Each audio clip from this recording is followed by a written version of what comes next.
my entire reason of being is to be of service to the people of this industry and by extension, their companies.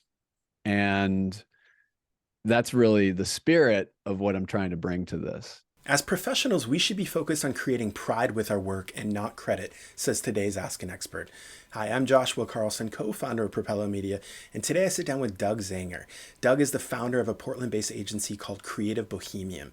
He spent years and has garnered attention across the country, having worked on the agency side as well as reporting on the advertising industry at large, having worked for Adweek as well as The Drum.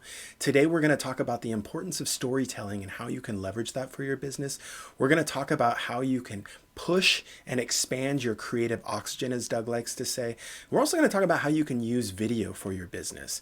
Without further ado, let's jump in and hear what Doug has to say. Doug, thank you so much for coming on our Ask an Expert podcast.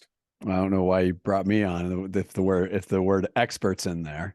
Well, we'll let our audience evaluate the level of expertise you bring to the table at the conclusion. All right, that's fair.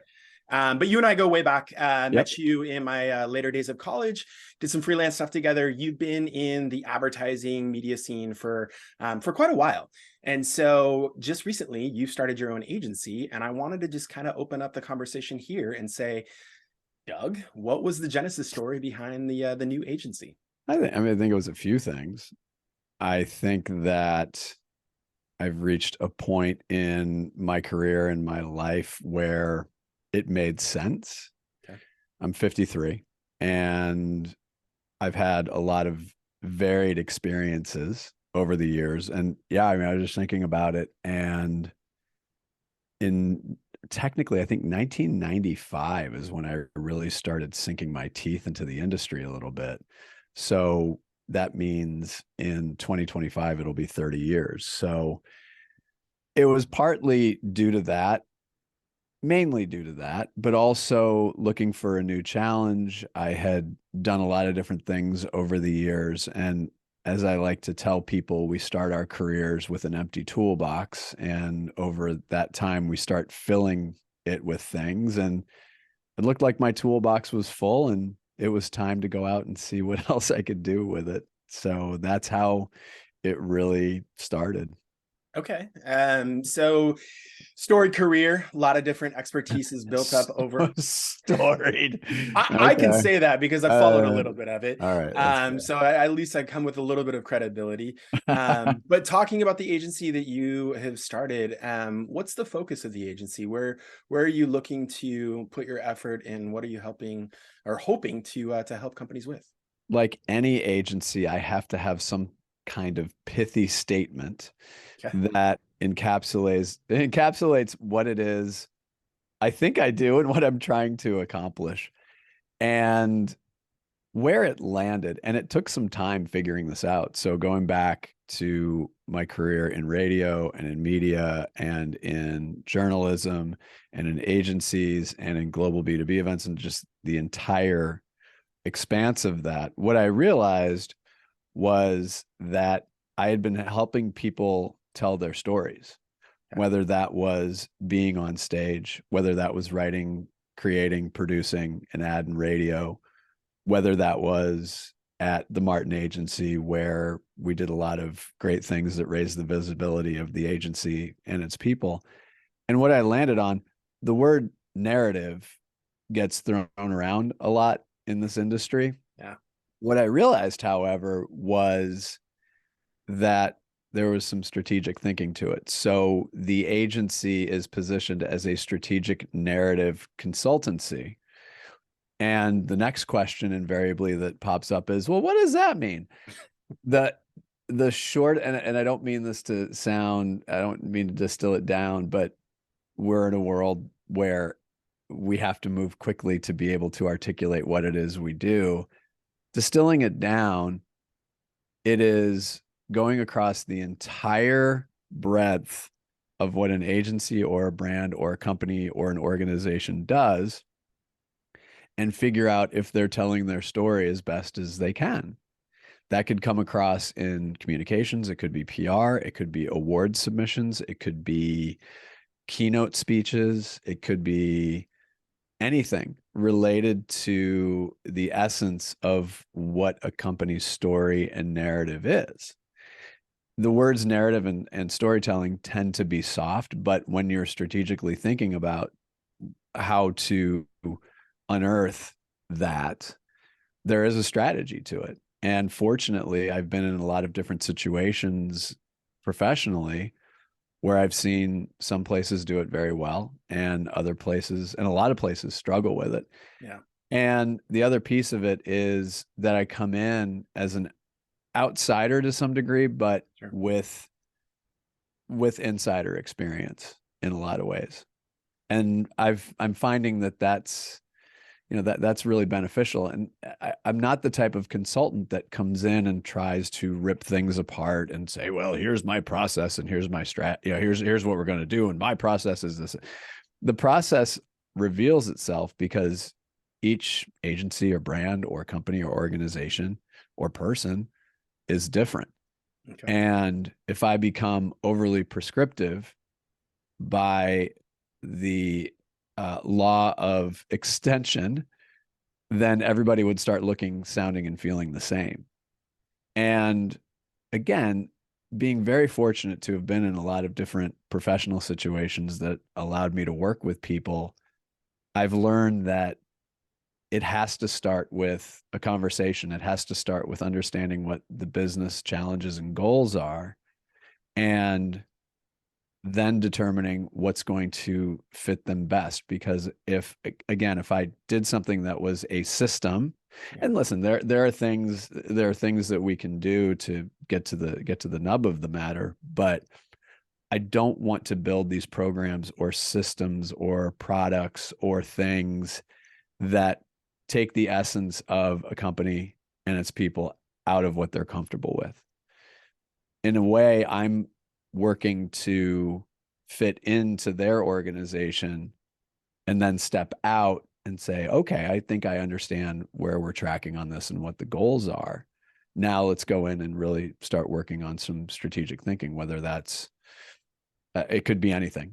Again, it legitimately could be anything, but it's finding those anchors, finding those hooks, and then going from there.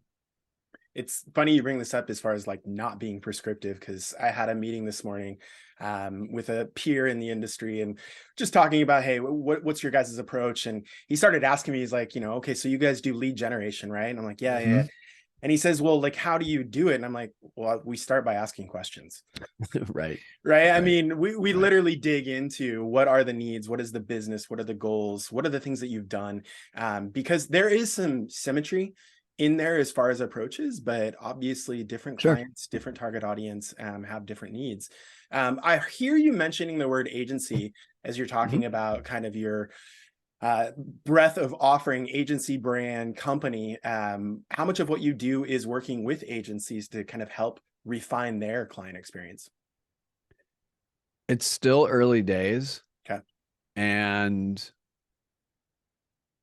it's interesting that you bring that up. I think at the moment, it's really working mainly on visibility Okay. and understanding where to tighten up the message both externally and internally.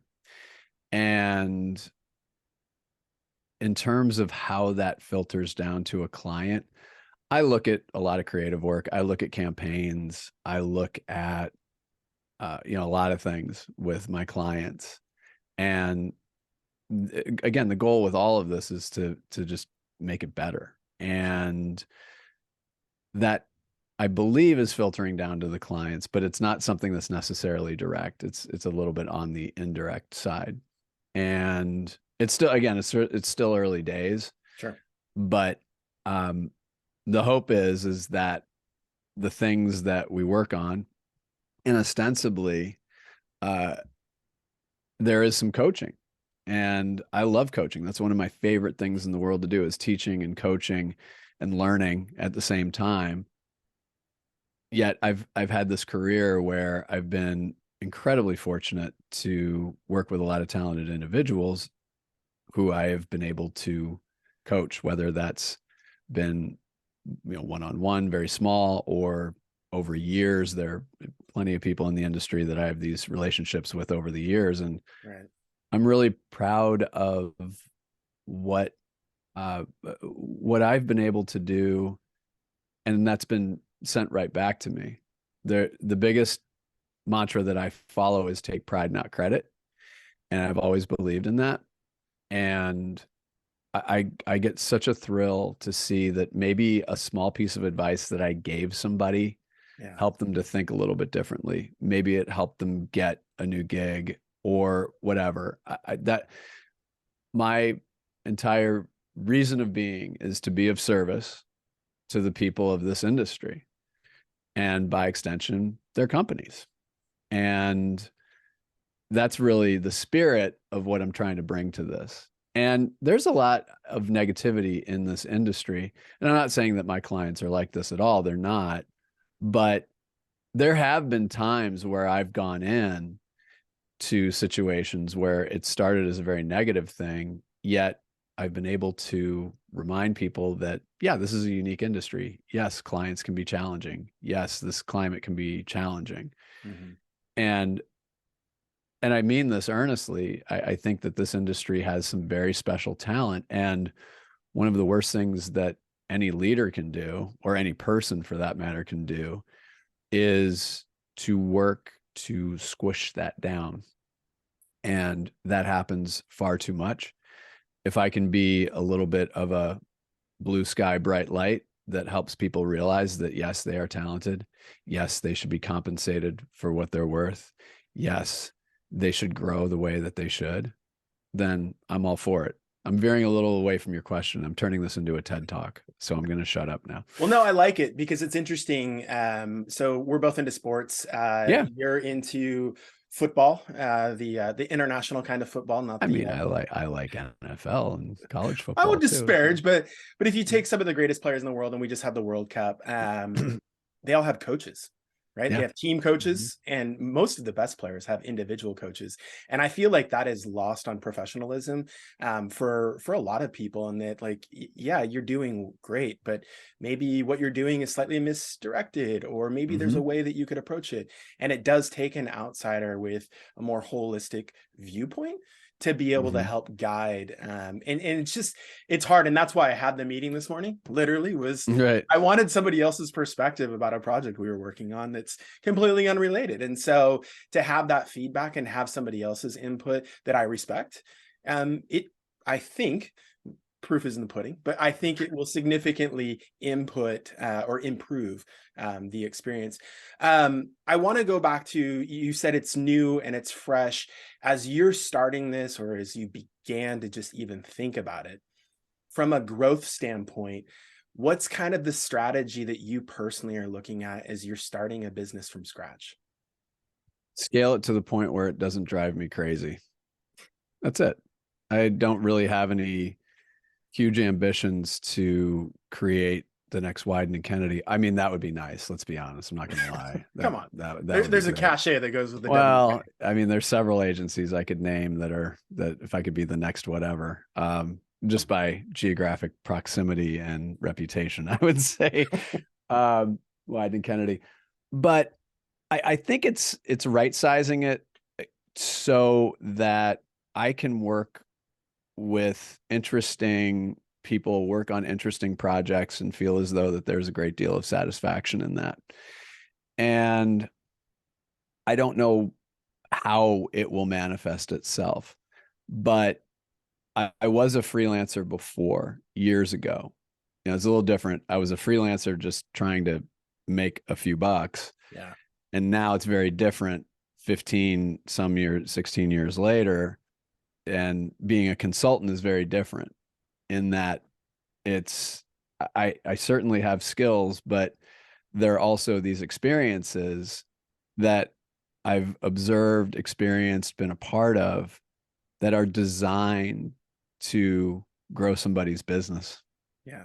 That's what this comes down to. When you take all of those pieces. Now, I try to be much more human centric first, Okay. but it's really important for me to see these companies succeed and grow. And that's a very different way of approaching it.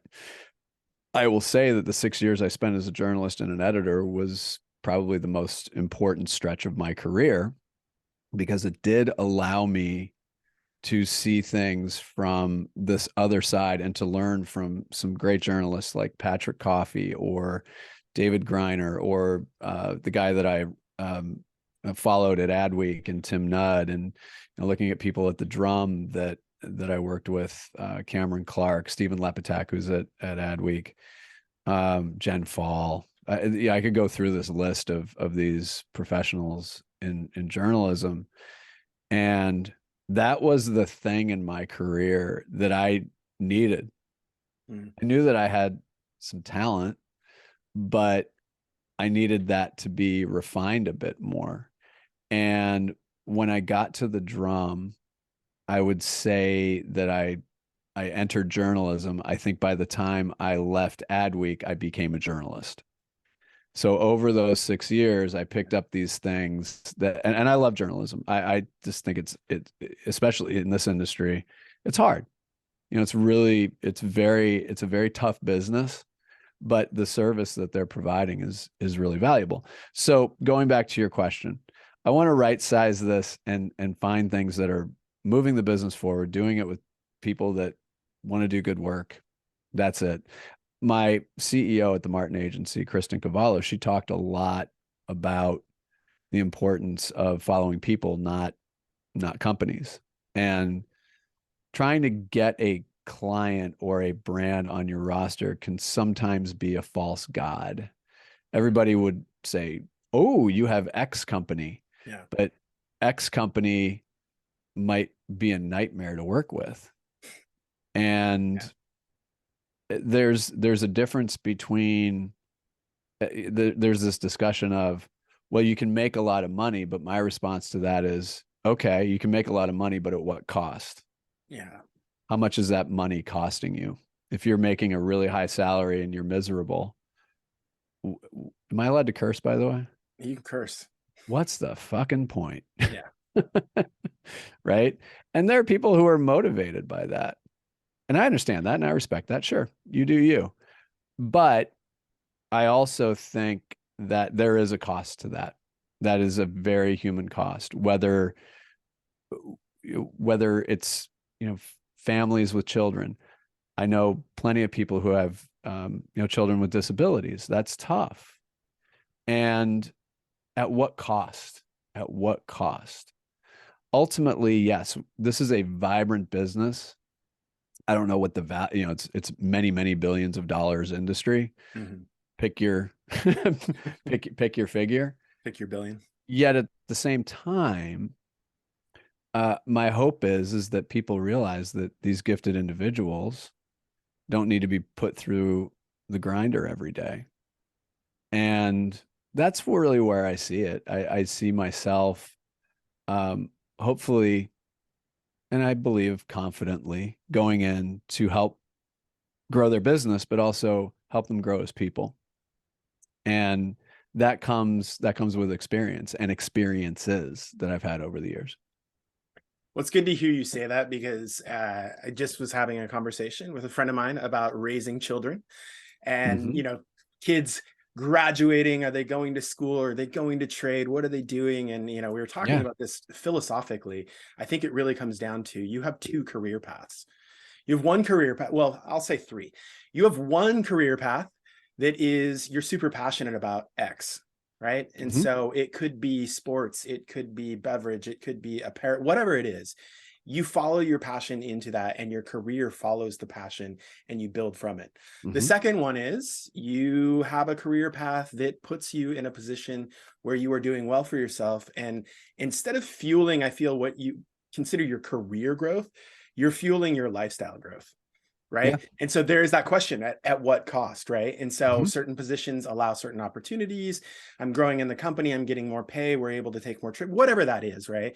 And path three is the path of no path, which is just you're setting sail and it well, but I think that there's a nuance between this, right? Like I don't think it's binary. I don't think you're either one, two, or three. No, I think no, you're weaving a web. no. But here's the thing too, is in the same way that I would never personally ever be the person, just take the kid thing, for example. Sure. There are lots of people I know who've chosen not to have kids. and great. And I 100% respect that choice. And that's awesome. I also, who am I to judge if somebody, aggressively wants to make a lot of money and, do all the things? Yeah. It's very different. I'm not gonna bemoan somebody for wanting to have financial success. I like money just like everybody else, Right. but the hope would be is that you're balancing that with something else. But I'm not going to judge somebody for that. And we're so quick to judge on so many things that you forget that it's not monolithic. It's, like I said, there are there are families with you know kids that have issues, that have disabilities, that have this, that, or the other thing. People who choose not to have kids may have other stuff going on.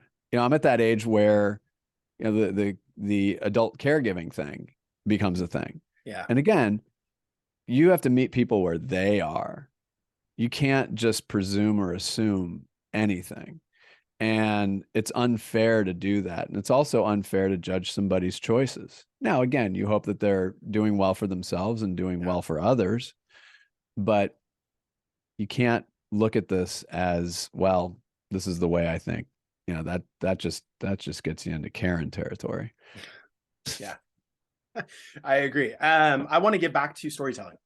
So Okay. storytelling is, I think the way you articulated it early on, nuanced, right? It's going to change and there's adaptations, but are there specific story frameworks that you utilize when you're approaching a company?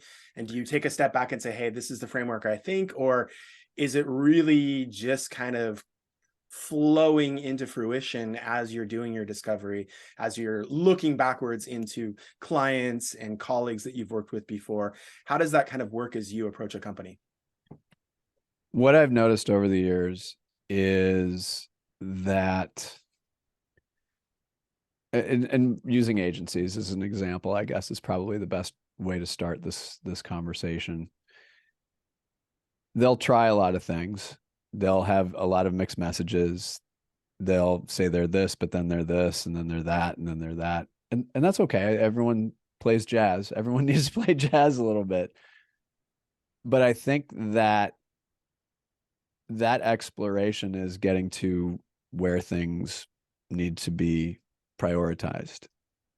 And in some ways, every agency has some similarities structurally in that they want a robust pipeline of new business. They want to grow their existing book of business. Um, those things don't change, Yeah. right? And so now the question is, how are you attracting that business? And then the other side of that is, how are you attracting talent? And there's an argument, I think at the Martin Agency, and I don't think I'm speaking out of turn here, but in social, for example, Martin excels and always has excelled. Um, and social has been a great driver of talent, driving talent towards the agency. So then when you bring talent, really good talent in, it becomes this self-fulfilling prophecy that by extension, they're going to do great work. And by extension, that will get the agency more visible. Um, and then on the biz dev side of it, it's exploring where you have expertise and where you have passion. And there's a lot of stuff out there, but it starts with what your belief is. And no company is necessarily going to appeal to everybody. Right.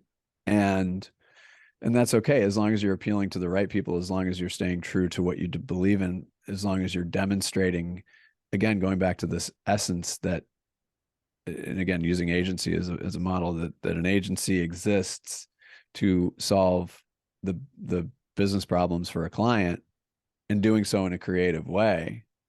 No offense to, lead gen bottom of the funnel tricks here, but cracking that brief is really, really hard. And being able to figure out where they're passionate, where they've seen success, where they think they're tracking.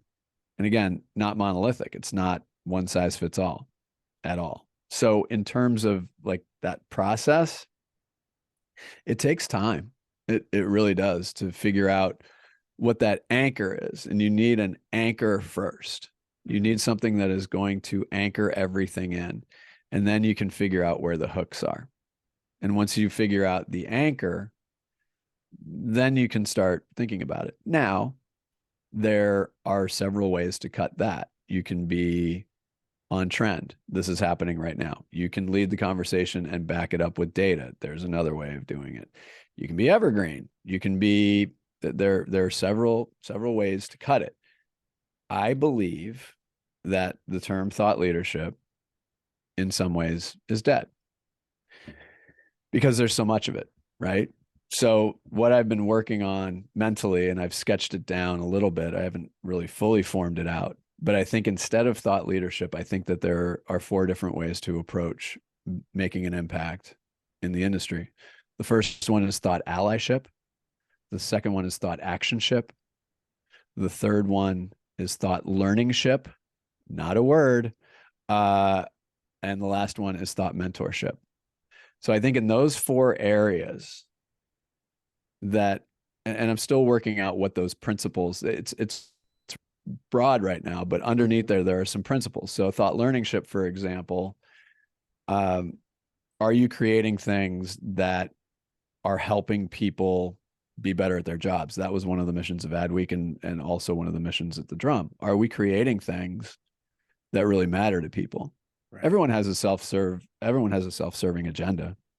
I get it. They want to learn or they want to grow their business. And a lot of times that becomes incredibly self-serving. Hmm. But I would argue that the more that you can approach thought learningship, the more empathetic you can be to people in the industry, the more people will take notice of that. Thought mentorship is what it sounds like. Okay. It is what advice are you giving that could lead to maybe a peer-to-peer or a one-on-one relationship. Right. What have you learned that that mentoring that you got, how are you approaching that? I think thought actionship and thought allyship, I think thought actionship relates a lot to DE and I. And that's that's a topic that I'm incredibly passionate about. Yeah. Um, and so how do you approach honest thought actionship? And then thought allyship, I think follows a similar vein, but I also Yeah. think that you can extend allyship to um, how you can be helpful to somebody as they're progressing in their career. And how do you mix that with being an ally and mixing it up with their life? We talk a lot about bring your whole self to work. Hmm. Um, that happens not a lot, but if you are an ally and somebody trying to figure that out, for example, that's allyship. I think thought actionship is more digging into the institutional shortcomings of the industry. Now, you'll notice that none of these talk about like thought business ship. Again, not a word. Uh, again, not a word. Um, but they're relevant to the humans in this industry. Yeah. And when you allow humans to thrive, the more you can allow them to thrive, the better off your business will be. Yeah, I wholeheartedly agree. I remember talking to a colleague early on at the company I'm with now, and remember them saying, we're not B2C, we're not B2B, we're P2P. This is people Yeah. working with people, and whether that's Mhm. colleagues or whether that's consumers or whether that's a community at large, we're still people at the end of the day. And the Mhm. more that we can boil back the facades that I feel like facades are like plaque on teeth, right? Like we start our Yeah. careers and maybe we have a vision, but like this plaque buildup just really kind of tarnishes where we thought we were going or where we thought we would be. And suddenly you realize like, oh my gosh, like there was a way to prevent this, just like Right.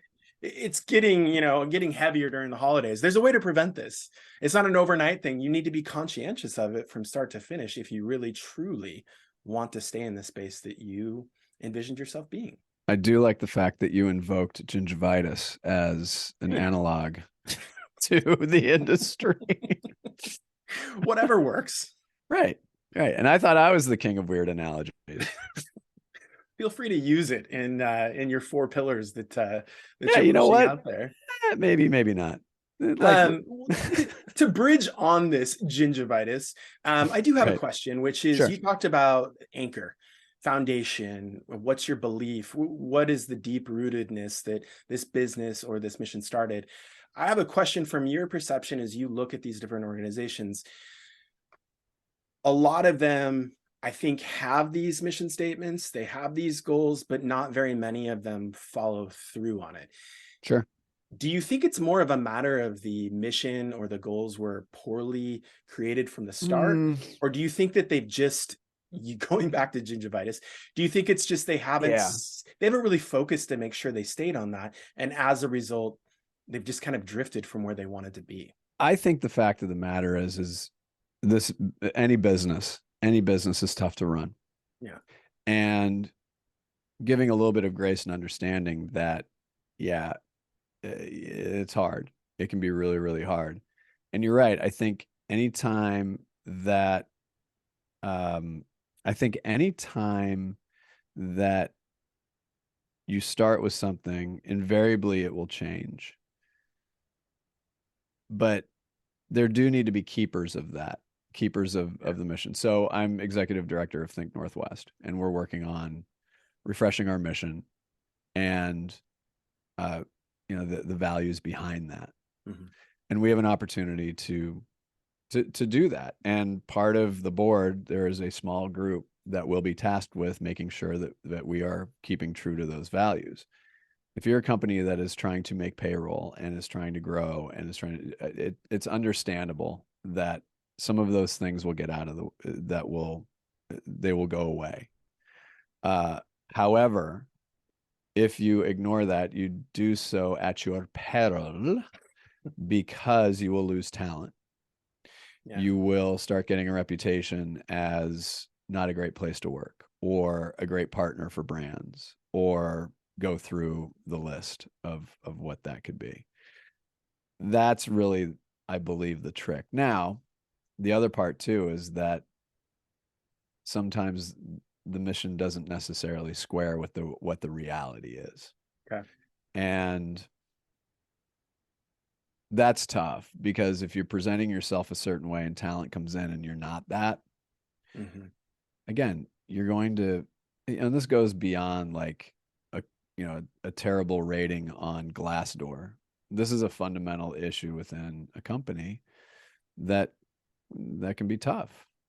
And yeah, you might still be successful, but are you as successful as you could be? Right. And I don't know the answer to that. I'm merely positing that as a philosophical question. Well, and I think the answer is for most companies, there's some degree Sure. of distance.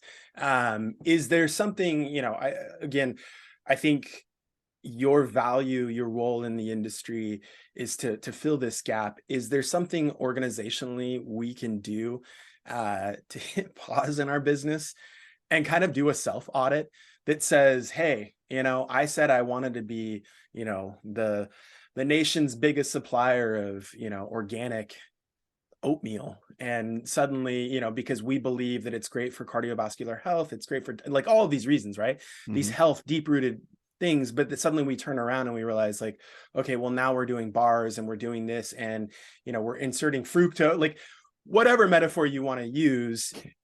What are the ways that a company can just say, hold up, do we really want to change what we said we wanted to become, or do we want to, get closer back to the roots that we initially planted? Aside from an oddly specific reference there about oatmeal, and it is a good example because any company will need to grow, they'll need to diversify. And in your oatmeal case, I mean, let's look at Bob's Red Mill, right? Yeah.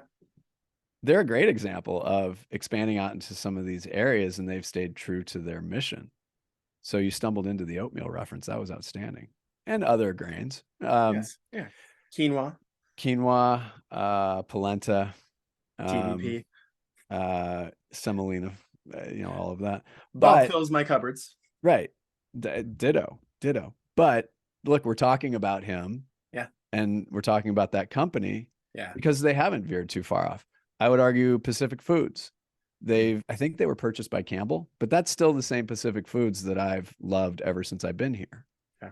And so I think that what that comes from is um, it does go into that idea, that sense of purpose, the ideals, and brand purpose in and of itself gets short shrift, sometimes for good reason. Sometimes it's wildly performative. Other times it's not. It's companies trying to do the good thing. And really the darling of that is probably Patagonia. That's the one Yeah. that everybody holds up, deservedly so. Yeah. I understand. Um, there's always a yeah, but in any of it though. So I drive a Tesla. Okay, yeah, but what did it take to mine Lithium for the the metals? batteries. Yeah. Right. What's that going to look like when it's the end of life for the battery? Is Right. that, do you know, or are you just going to bury it and cross your fingers? Elon Musk is a weirdo. How you feeling about that now? Um, so nobody's perfect at all.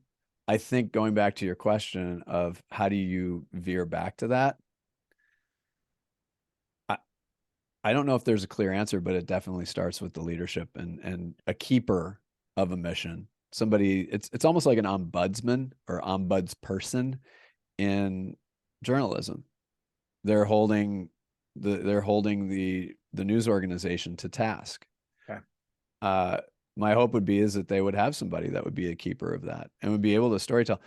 Um, this isn't exactly the same, but the spirit of it is the same. A friend named Scott Reams, who I've known forever, and he was Nike's historian, and he was the keeper of storytelling for the brand.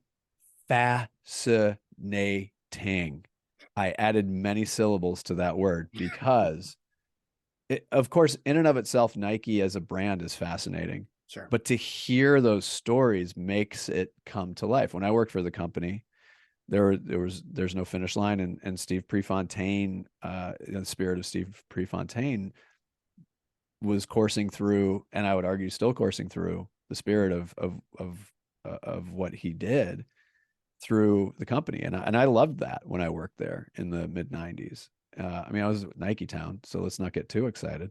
Um, but I was learning the product, Mm-hmm. and I was excited about the product. I was excited about the brand, and to hear those stories, um, it does it makes it really really special.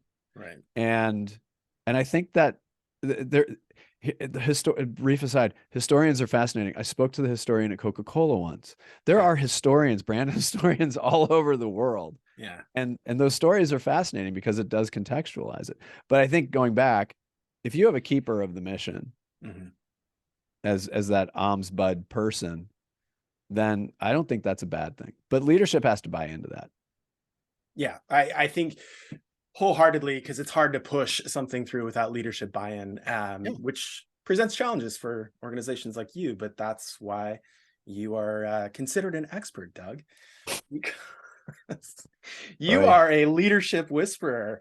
I play at it, but I think that point is very serious, which is, you and I have both seen leaderships from amazing to far disappointing, and Mm-hmm.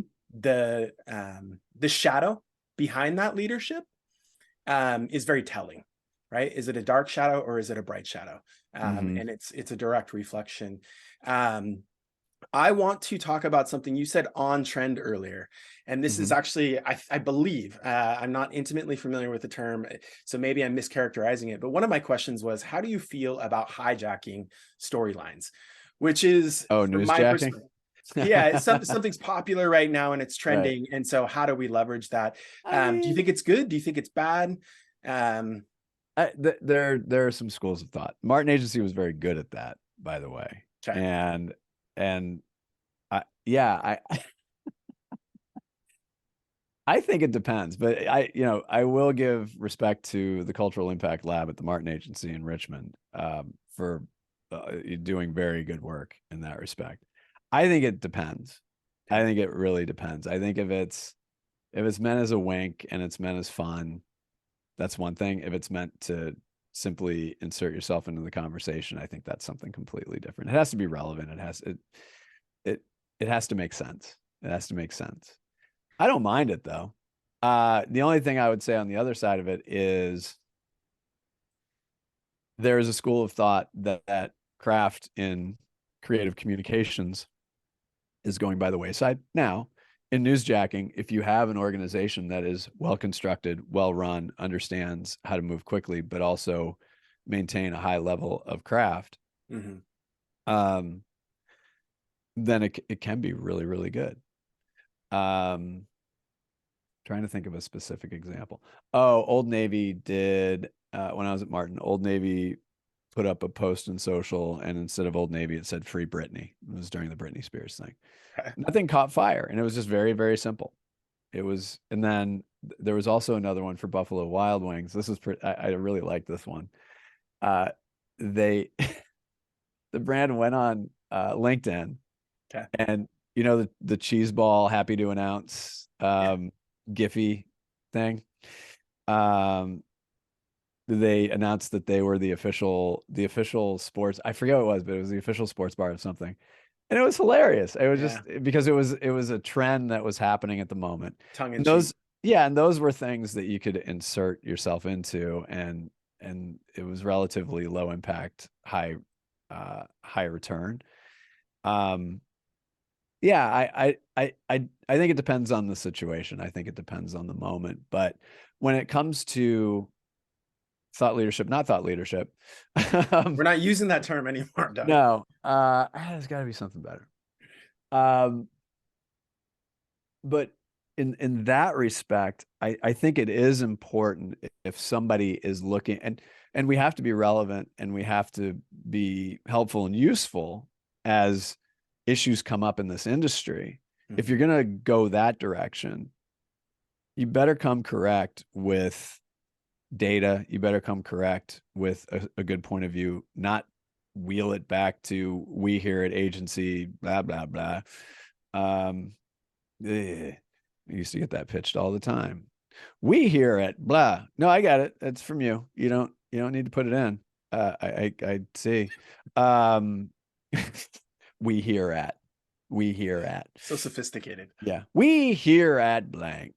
Um, there's no time for lack of quality. And in fact, the algorithms are changing to reward quality instead of quantity. Now, that's not to say that SEO doesn't matter, but some of the old little tricks that were used in the past, I don't think will be as helpful. So let's talk about, I'm hearing an underlying theme that goes back to the last words you shared with me years ago when we were wrapping up our freelancing, or I was wrapping up my freelancing working for you. You said to me, never stop being creative. And it's always Mm. stuck to me. There's a handful of sayings that have been given to me over the years, and that's one that I've always looked back to. But I can tell you personally, it's so much easier said than done. Yeah.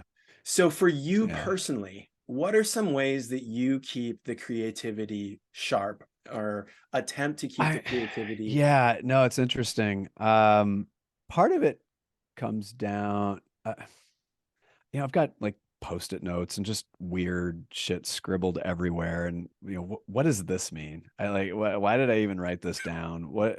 So that's part of it. I think it's a muscle that I had built. And yeah, I would, I'd throw ideas out to people and they're like, "You're nuts." And it's just like, yeah, I guess, but maybe, and no, it's just, and, and that was the other thing is that I really appreciate the fact that people would tell me like, yeah, cute, but this is a dumb idea. I had a Mhm. friend who had a folder of Zanger's ideas in his email, and I laughed at it because it was just so stupid. Like, what about this? What if we try this or this? It's just like, all right, great. You have to get this out of your system.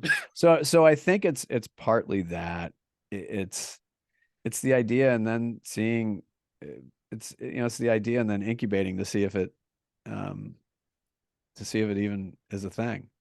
And also, there were times, especially earlier in my career, and still times where I wouldn't say it's half-assed, but it's not, I think, there are things where people say, you need to do it this way.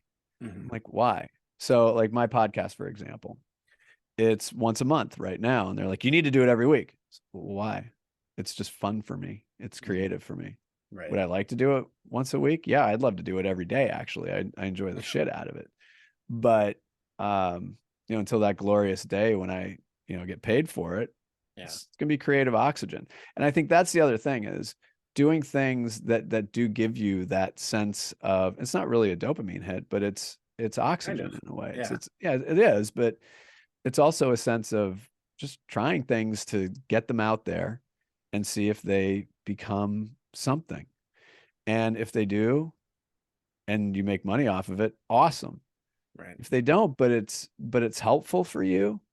And it's the same thing with like therapy. I mean, I've been to therapy plenty of times, Hmm. and I've found it to be obviously very, very helpful in a lot of ways. Hmm. And I think that part of it is that therapy allowed me to explore things that I needed to address. And I think creative oxygen allows people to, and this is different than a side hustle, by the way. Okay. This is very different than a side hustle. Doing little things that provide these sparks of creative oxygen, they really honestly, they allow you to slow down for a second. They Hmm. allow you to simply get it out there and see what the universe thinks. And that's okay. And that's absolutely okay. Now, a side hustle is totally different. If a side hustle is, that's a lot of time, effort. Um, and I I'm not a fan. I'm a fan and not a fan at the same time because this idea of side hustle culture, first of all, people need to get paid what they deserve. Yeah. And to have a side hustle simply to survive, that's not cool. Now, if there's a reason behind it, or you love it, or it's something that you really want to do, then yeah, cool. And also, by the way, you should get paid for that too. Find the agencies that will pay you for your side hustles because that's really important. People need to get paid what they're worth. Yeah. Well, I think, well, how do you measure your worth? Hmm. Well, if I'm being paid in Portland dollars, that means the number of hugs I get. No, I'm kidding. How many trees you get a hug? How many can we pay you in hugs? I'm kidding. I'm kidding. It's a joke. Um, hmm. How do I? Well, there's value and then there's worth. Yeah. Value is what you can value is what you can bring to a client, what you can bring to a company. And usually there's a number associated with that. I believe that my value is this per hour or this per project. And the hope is that you get a big return off of that. Your worth is more about the psychology of confidence. So value is monetary, but your worth Mm. are things that are far more bigger than what's on um, what's on a check or what's on an invoice. Your worth is what you're contributing. Now, the value is part of it, Hmm. but your worth, I would argue, is far more valuable than your value. Yeah. And people often conflate the two. And if you don't assign a value that you believe is fair, Hmm. then it's going to hurt the way that you perceive your worth. And I used to undercut. I used to just try to get business. And then I Yeah. realized by the time it was done, it was like $4 an hour. And that's hyperbole, but you get the point. Yeah. Um, but yeah, I mean, I think as it relates to business, what value are you providing to that business? And then the hope is that you are providing such good value that you feel better about your worth. And that goes across not just professionally, that goes across personally, that goes across everything.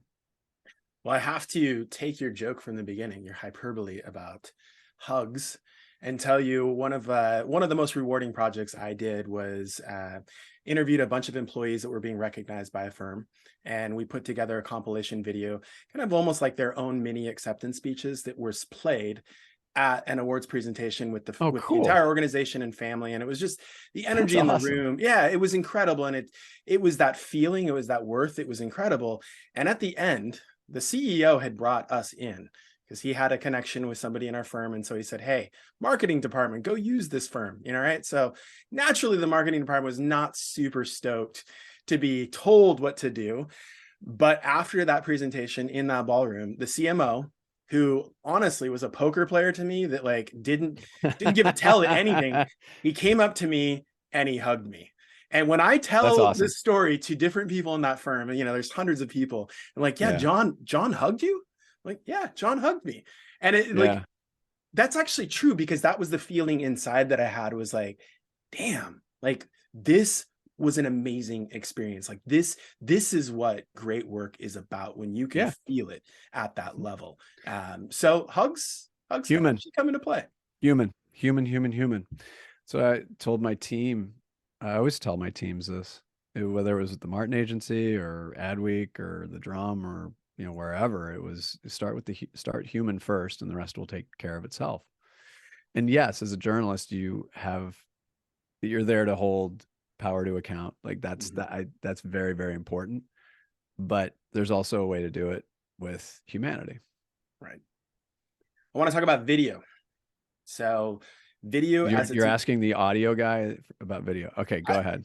I don't Well, know where this is going to go. we Okay. got opinions. So video is, outside of being face to face with somebody, it's one of the most interactive, maybe not interactive, it's one of the most felt mediums that we can utilize when done well, right? Because you're seeing somebody's face, you're seeing mannerisms, you're hearing to capture your audio aspect of it. What are your thoughts about businesses leveraging video in general, in any form that you think, whether it's educational, whether it is promoting product? And I'm not limiting this like to traditional commercials, but and then I have a part two, which is, let's talk TikTok. So let's start the first one, and I'll tee up TikTok when we finish with this one. What do you feel how much importance do you think businesses should be giving video today? It helps with search. It helps with telling the stories. I see a lot of, and here's the thing too, is uh, I've been a voiceover person for a long time, and I do explainer videos, and there's a lot of them. And Yeah. I think that, and I'm also one of the voices of explainer videos for Consumer Cellular. I'm Okay. very proud of. They're a Tiger-based company, and so yeah, I mean, I get it. I don't know if I have a strong opinion. I know it works. I think the data supports it. The data definitely supports it. Now, I will say again, going back to the Martin Agency, we had done the agency still does really great work for Axe, the personal grooming products company. Everyone's like, is it body spray? It's like, no, there's more. There's body wash, there's deodorant. I know Shampoo. because I buy it for my son. Um, we had gotten coverage of it, and I'll get to a point here in a second. Or maybe I won't. But we had gotten some coverage in the press. But what we realized, I was talking to the chief strategist on it, and I was talking to the creatives, and they said, the thing about this is that the creativity, the strategy and the creative in just about every frame of this ad connects. There's no waste. And I said, oh, that's interesting.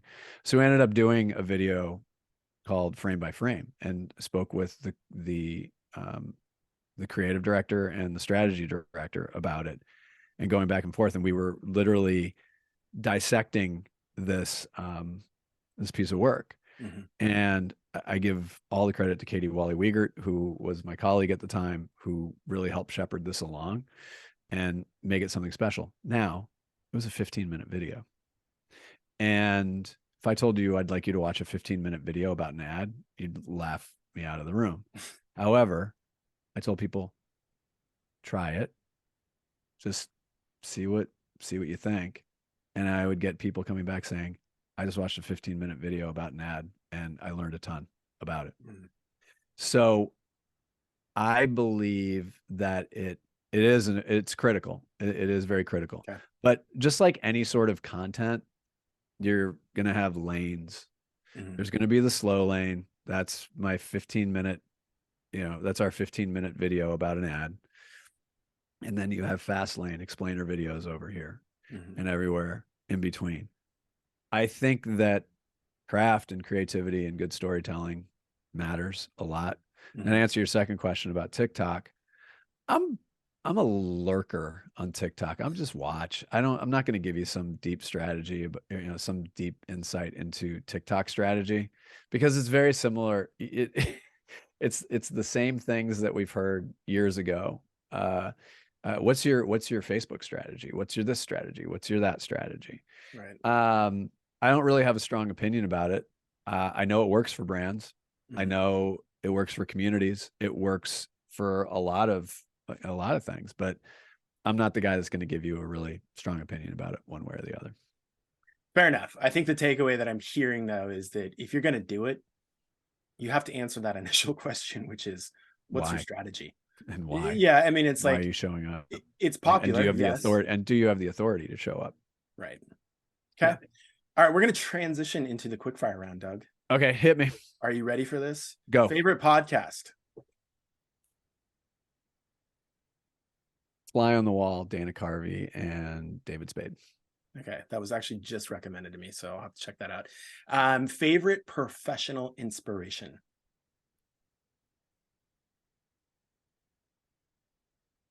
Specify.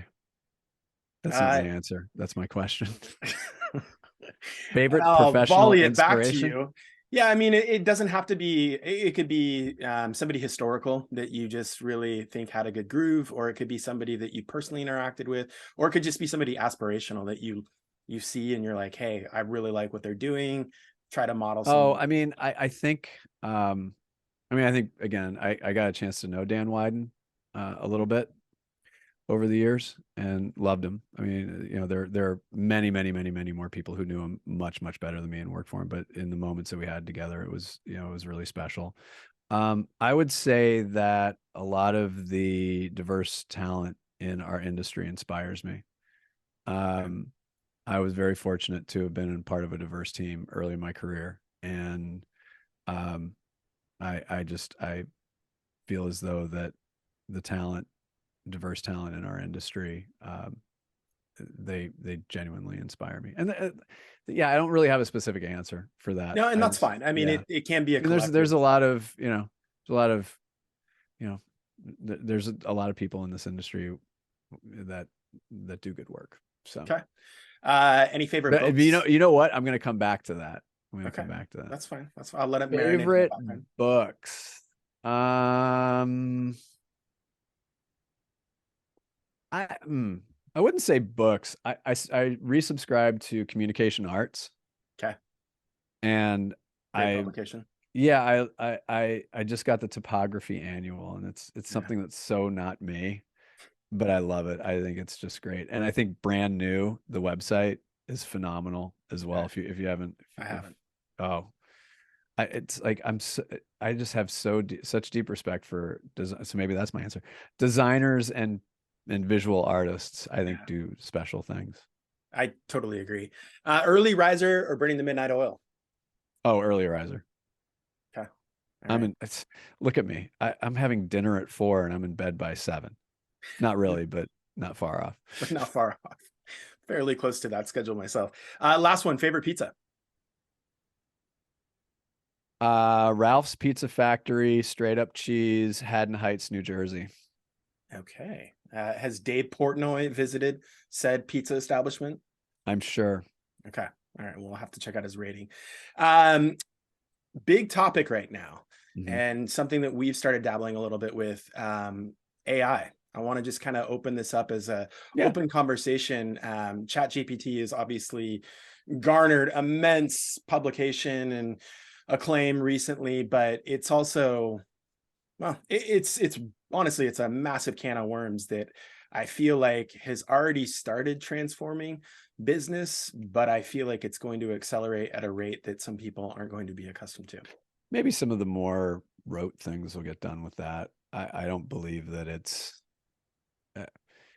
any sort of technology. People need to figure out what to do with it. now.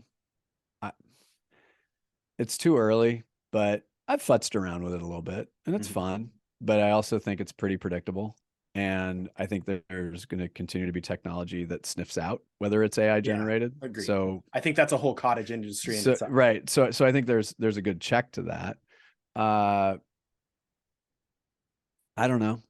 I don't know if it's necessarily it if we as a society and as an industry are expecting to use that and then the first pass is what ends up in the world, then we're fucked. It's no, it should be a tool like anything else. It should absolutely simply be a tool. I don't know what it's going to do. Yeah. I'm not some expert on it. I am intrigued about what other people think about it. As far as my own experience, it's here's a picture of me and then, make versions of it. God, that's scary. What came up with that?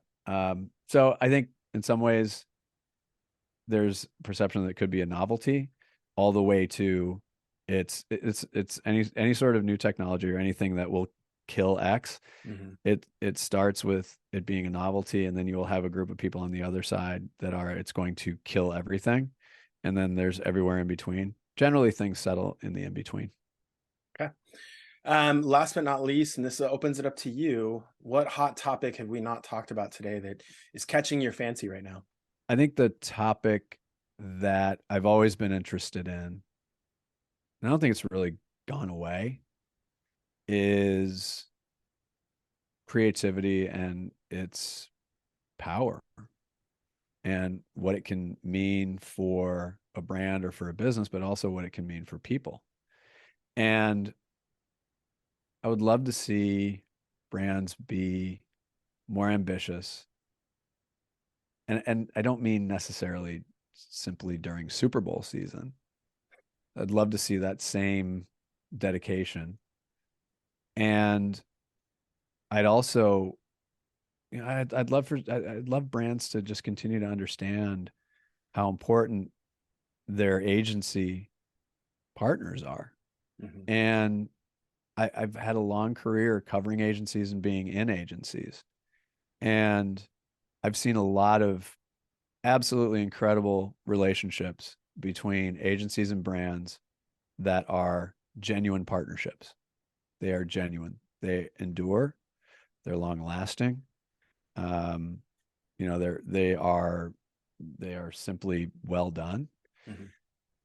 I've also seen the polar opposite of it, where a brand treats an agency like a vendor. Now, it is a vendor client relationship, yet it's so incredibly unique. And the thing about agencies, the single thing that agencies do that no other business does, and I was having this conversation with somebody, and Bob Hoffman talked about this. So the ad contrarian. And so this isn't something that is like for me, this is a lot of it's from Bob. Hmm. Um, the single thing that agencies do that is really unique. My dog just walked in, so that's why I'm petting her. The most unique thing is that is creativity. Hmm. Agencies exist to create stuff and do creative things to help businesses grow, and I've said that before. That is such a unique difference, and for whatever reason, um, agencies. I don't think agencies have forgotten about this, but the getting back into the conversation of it, I think is really, really important.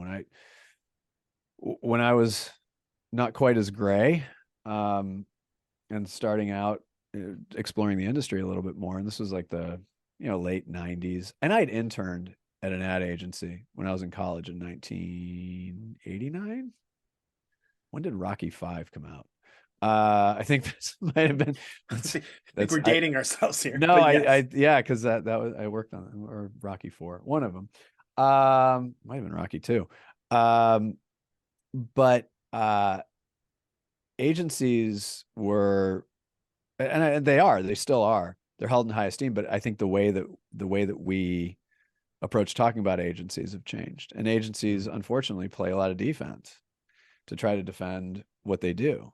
Hmm. But again, there are brand and agency relationships that are like some of the things I saw at the Martin Agency, just seeing how well those relationships were built and how they grew and the mutual respect. And I remember Kevin Warren, let me be all name droppy, the CMO of UPS, talking about how Danny Robinson, who's chief creative officer, just one of my favorite people ever, um, how Danny and his team really challenged him and he Mhm. put him in an uncomfortable place, but they came out of it so much better.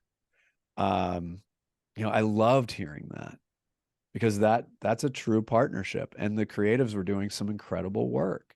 Right. And the account teams are doing great work. The strategy teams are doing great work. And still to this day, the UPS stuff from Martin is so good. And so I think that in terms of like a hot topic, it's one of those things that's more evergreen. And Yeah. my hope is that agencies can stop playing defense.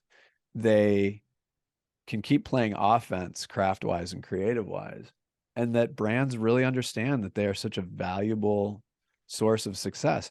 I would also argue that for brands, with in-house agencies, look at it the same way. There's a great company called Oliver, and they they create teams for brands. They create these creative teams and strategy teams, and they create these great teams. Um, it's part of the brand tech group out of London, and David Jones and my friend Christy Vandenbosch is the U.S. president.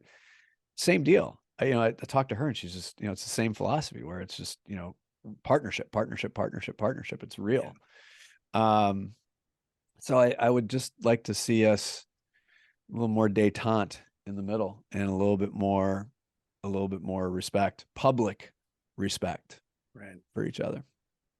Yeah, I think that that's a astute observation. One of our core values for us is we literally want to be a partner and Hmm. not a vendor.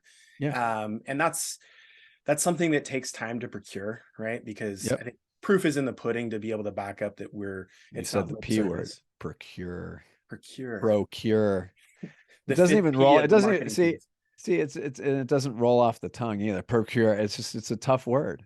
It is a tough word. Procurement. Um, It's procure. It's like I'm saying it procurement, like saying yes, nuclear, just like saying nuclear. nuclear. Right. But I think it's an important distinction that, and I think that this gets back to what you touched on earlier, which is worth, right? Hmm. It's understanding what your worth is and doing your best not to sacrifice. And we all have to sacrifice at the end of the day to some Sure. degree. But the less that we can do that and the more that we can focus on staying true to that worth, the Hmm. closer that I think that we can validate the partnership to develop that Yep. respect that should be there between client and agency. Thank you so much. Sure, man. I really appreciate you coming on here. It's been great to catch up. We had an impromptu LinkedIn session a couple weeks ago. I'm gonna keep Um, doing those, by the way. you should. It was fantastic. It's great talking with different people, different perspectives. So Yep. so Yep. thank you to Doug. Thank you for on behalf of Propello and our audience. I appreciate you coming on. Thanks for having me. Hey guys, I hope you enjoyed today's episode. Doug brought a lot of great ideas to the table. I'm particularly interested in the one where he talks about how we should rethink thought leadership. If you have any comments, put them down below. Please like, rate, review, subscribe. Subscribing helps us grow the show. It helps us provide more content to you. It also allows us to automatically notify you when we drop a new episode. So we hope you enjoyed this again. Please keep propelling your business forward and look forward to the next episode.